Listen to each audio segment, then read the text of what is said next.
Today we are going to be talking about domestic violence in the age of COVID. So specifically looking at domestic violence as it pertains to the reality that we are living in today, which is, of course, COVID, lockdowns, etc. So before we get started, of course, my name is Thad Graham. I'm the education specialist here with FSI Victim Services Program. Our mission is to provide resources to build healthier relationships and promote personal growth. And our vision is to engage with the communities to meet the needs of the most vulnerable members. Objectives for today. We are going to once again define domestic violence.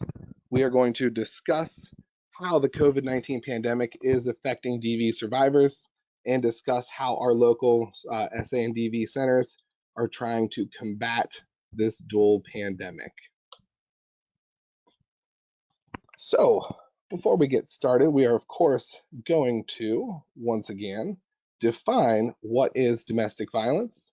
Domestic violence is a pattern of coercive behavior used by one person to gain power and or control over another person, whether that's an intimate relationship or a familial relationship.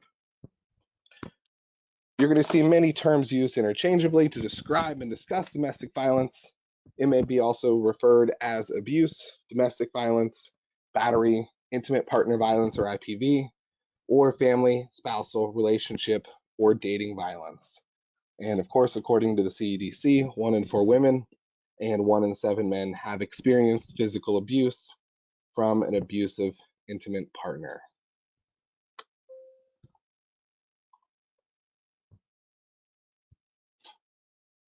What is domestic violence? Domestic violence can be characterized by many types of abuse. Any or all of these types of abuse, violence, or physical abuse may occur within a domestic violence situation. Emotional abuse, physical violence, stalking, sexual violence, financial abuse, and verbal abuse are all defined as domestic violence, and they're all ways for someone to gain power and control over another individual. Once again, like I said, domestic violence is about a coercive relationship and about gaining power or control over another person. The power and control wheel, we have talked about this in the past multiple times. Once again, it is all about power and control. Now, what we're going to be focusing on today is using a part of this power and control wheel to talk about COVID-19 and how COVID-19 has led to an increase in what many people are considering a dual pandemic, the increase of domestic violence across the United States and across the country and of course across the world. So quarantines, shutdowns, and lockdowns are all allowing isolation to occur and occur at a much higher rate. Even with most places opening up, most schools going back to full time, there are still many activities that are no longer able to be done, whether that's sports, gatherings, other activities that are leading to isolation. COVID-19 has allowed this coercive behavior, this isolation, and gaining control over someone's movements to be part of normal day-to-day operations. You know, controlling what she does, who she sees and talks to, what she reads and where she goes, limiting her outside involvement and outside exposure are all increased under COVID-19.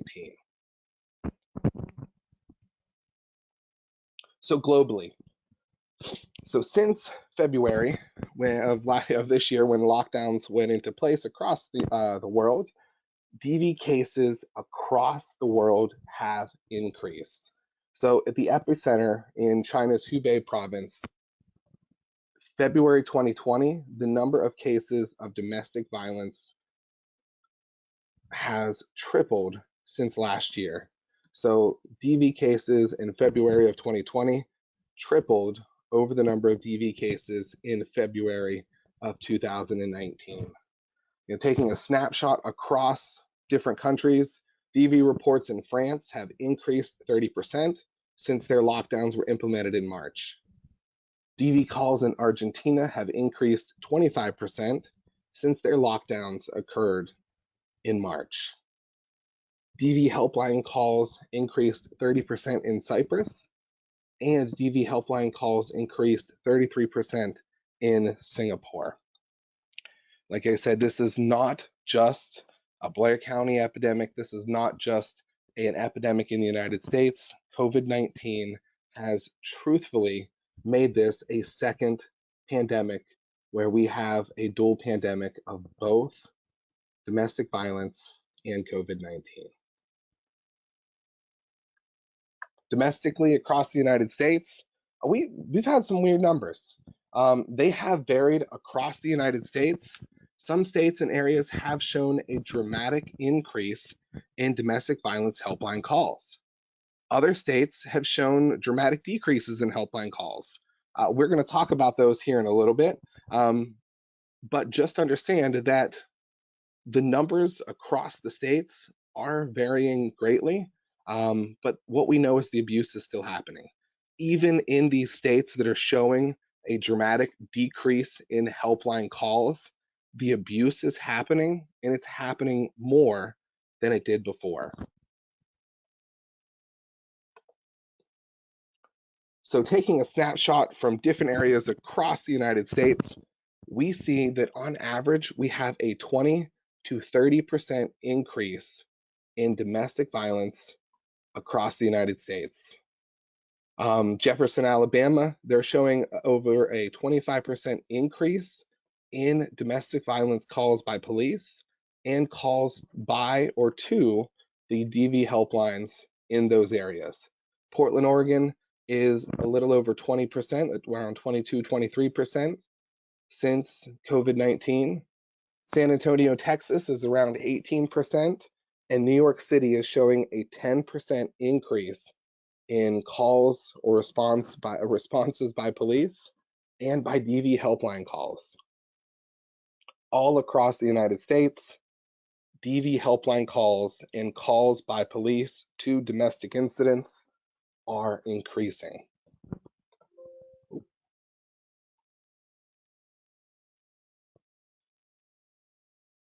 So as you can see, we have a map showing those areas that we just talked about, and once again, just showing the percent increases on these specific areas that were picked across the country. Like I said before, we are seeing in most cases an increase in domestic violence calls and an increase in domestic violence numbers across the country. So why is this? Why are we seeing this increase? And why are we seeing in some areas a decrease?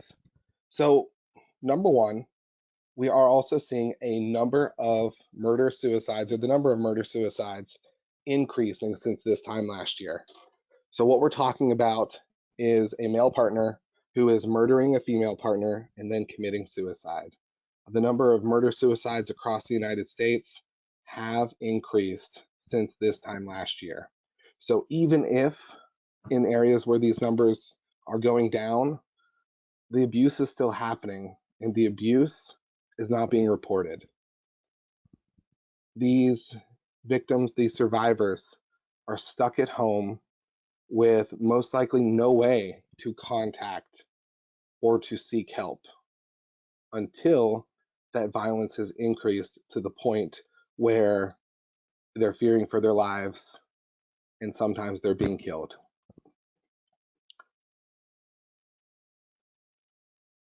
COVID-19, of course, has increased stressors. Because of job loss and financial stress,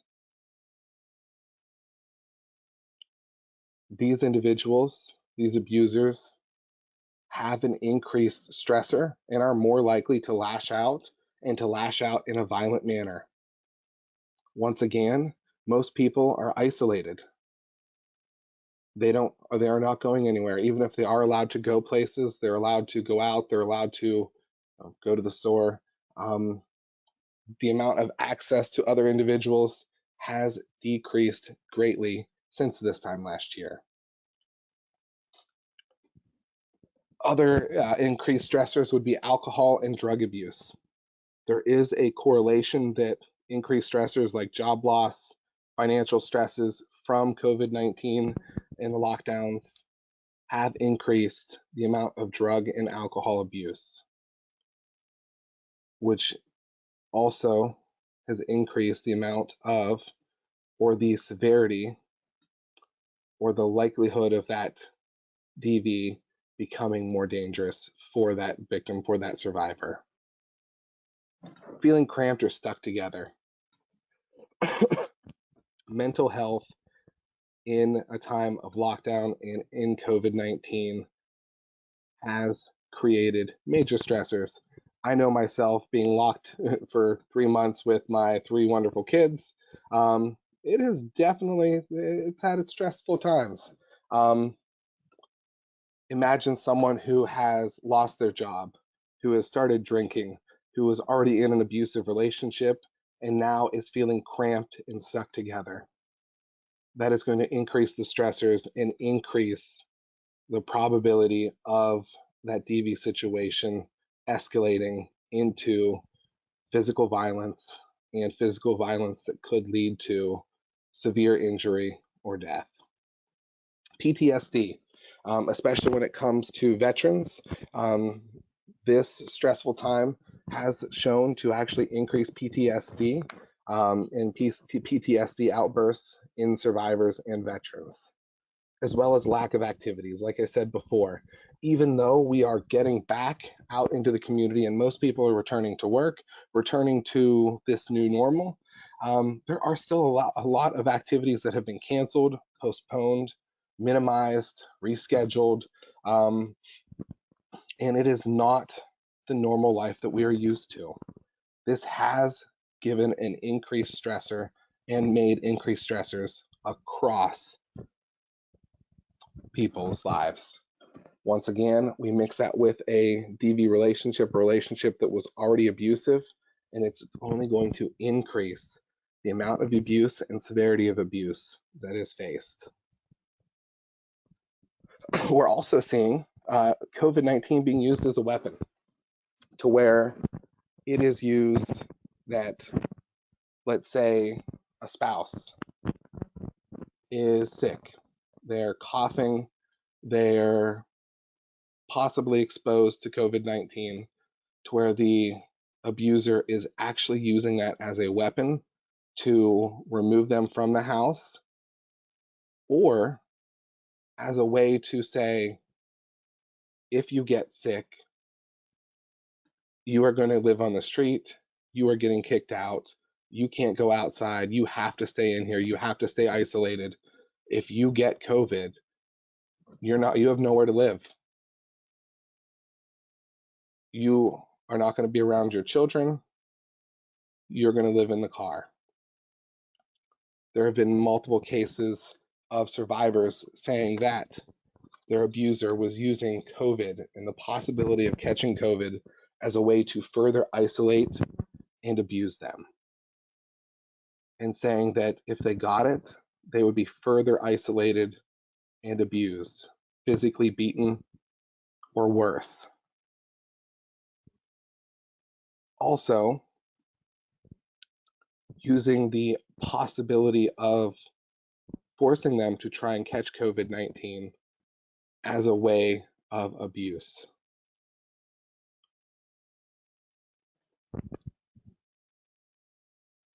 So let's look at Blair County. Blair County, and I don't know if you've seen, we are having an increase in domestic violence across the county. Unfortunately, people who are being, forced into their homes and isolated into their homes with their abusers are being abused, and we are seeing the numbers of abused victims increase across the county, across Pennsylvania as well. We are seeing the number of DV cases, the number of DV helpline calls increase across the county. Now, what are we doing? What are we doing to combat this? We are doing a couple different things here. We, of course, understand that most likely that abuser is in the same house with that person.